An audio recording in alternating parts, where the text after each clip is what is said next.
வணக்கங்க. Rice cooker வச்சுருக்கிறேன். எறா குழம்பு செய்ய போகிறேன். வாங்க பார்க்கலாம்.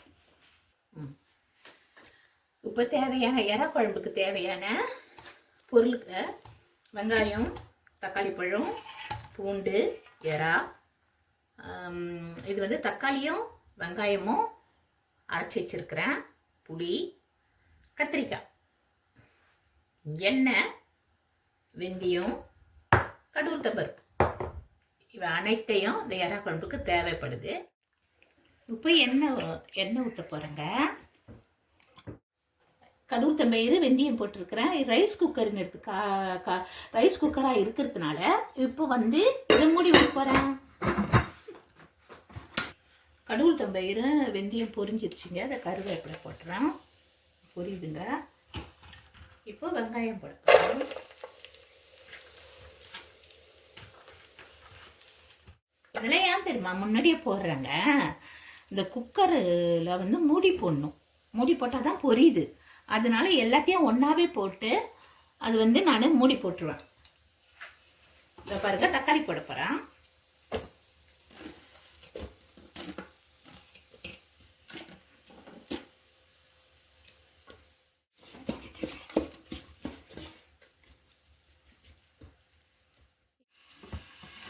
குக்கர் மூடி தான் பாருங்க, குக்கர் மூடி எடுத்துட்டேன்.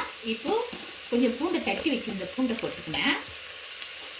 அதனோட கொஞ்சம் உப்பு போட்டுக்கிறேன். போட்டு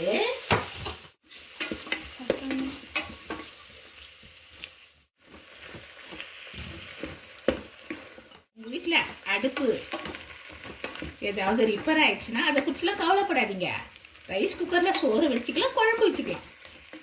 நாங்கள் அப்படி தான் செஞ்சிட்டோம். நீங்களும் அப்படி செய்யுங்க. இப்போ மூடி வைக்க போகிறேங்க. வந்து பாருங்க, பொரிஞ்சிருச்சு. இப்போ எறா போட போகிறேன்.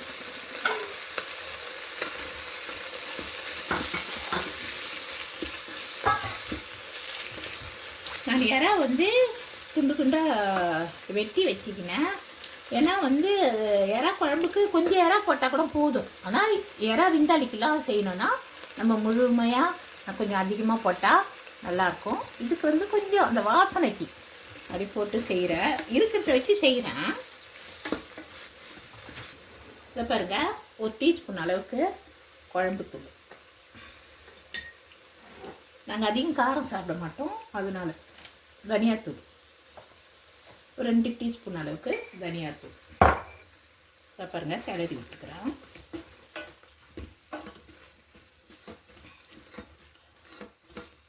இதை பாருங்க, இப்போ தூள்லாம் போட்டுட்டேன். தூள் போட்டு கிளறின்னு இருக்கிறேன். இப்போது கொஞ்சம் ஒரு தக்காளியும் ஒரு சின்ன வெங்காயமும் அரைச்சி வச்சுருக்கிறேன். அதை ஊற்றிக்கிறேன். கிண்டின்னுக்கிறேன். பாருங்க, வதங்கணும். இது நல்லா வதங்கணும். அதனால் கொஞ்சம் மூடி வைக்கிறேங்க.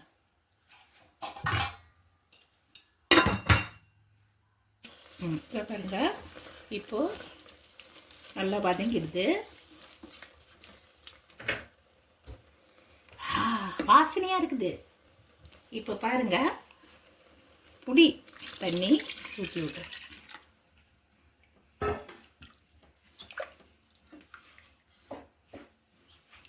கூட கொஞ்சம் தண்ணி ஊற்றிக்கிறேன்.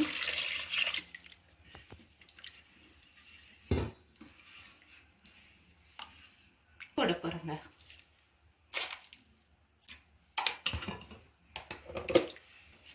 உப்பு போட்டு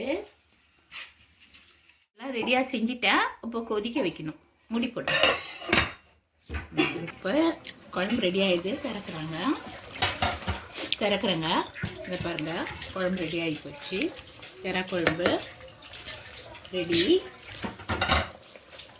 ஆயா சேனலில் லைக் பண்ணுங்கள், சப்ஸ்கிரைப் பண்ணுங்கள், கமெண்ட் பண்ணுங்கள். God bless you.